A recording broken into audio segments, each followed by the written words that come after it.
Pozeráte sa na zábery chodníkov a ciest v obci Gemerská Hôrka na Gemeri.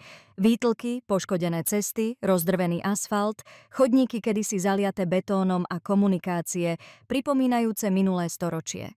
Napriek tomu, že v obci sa za posledné roky vystriedalo viacero starostov, rozsiahlejšiu rekonštrukciu ciest sa zatiaľ nepodarilo ani jednému z nich zrealizovať. Pre obyvateľov obce boli prechádzky po zničených chodníkoch nebezpečné. V týchto dňoch je ale všetko inak. Úrad splnomocnenca vlády pre rómske komunity podporil obec sumou viac ako 1 000 000 eur a práce na modernizácii komunikácií sú už v plnom prúde. A my sme sa boli pozrieť, ako to v Gemerskej Hôrke vyzerá. Priatelia, tu máte jasný dôkaz tejto cesty, že sme tu investovali skoro cez 1 000 000 eur a zhruba sa ide urobiť okolo 2 km ciest. 50 rokov sa tu nič nerobilo, každý len sľuboval, konečne prišiel starosta a jeho zastupiteľstvo a to zmenili. Túto cestu, ktorú teraz vidíte, už 50 rokov nikto nevedel opraviť. Bola tiež vo veľmi zlom stave.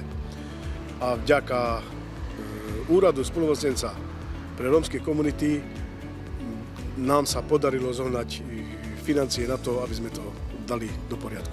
Zase musím reagovať aj na to, čo sa hovorilo, že je to nejaká diskriminácia, že len Rómov.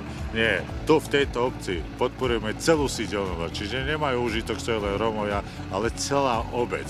Takže my nikoho nediskriminujeme, majú užitok všetci z toho. Podotýkam, nejde len o rómske rodiny. Práce idú v poriadku, tak jak sme si naplánovali, hej, takže máme zrobené to, čo sme si dali za úlohu. Hej. Veľmi sa tešíme, pekná je, rovná bude. No predtým bolo veľmi zle. Boli diery všade, no. To niekedy sme nevedeli ani prejsť, niekedy, že ani auto neprešlo. Napríklad tuto prikričme, čo je táto ulička, to bola veľmi zlá. To bolo už dávno, mali byť opravené, lenže ktorého sme mali, starostu neopravil nič. A to je to, čo stále hovorím, že budem predstavovať a hovoriť, koľko peňazí kde ide. Už to začalo a postupne budem hovoriť o ďalších lokalitách.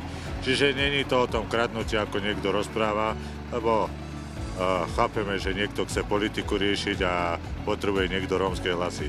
My chceme reálne robiť a reálne pomáhame.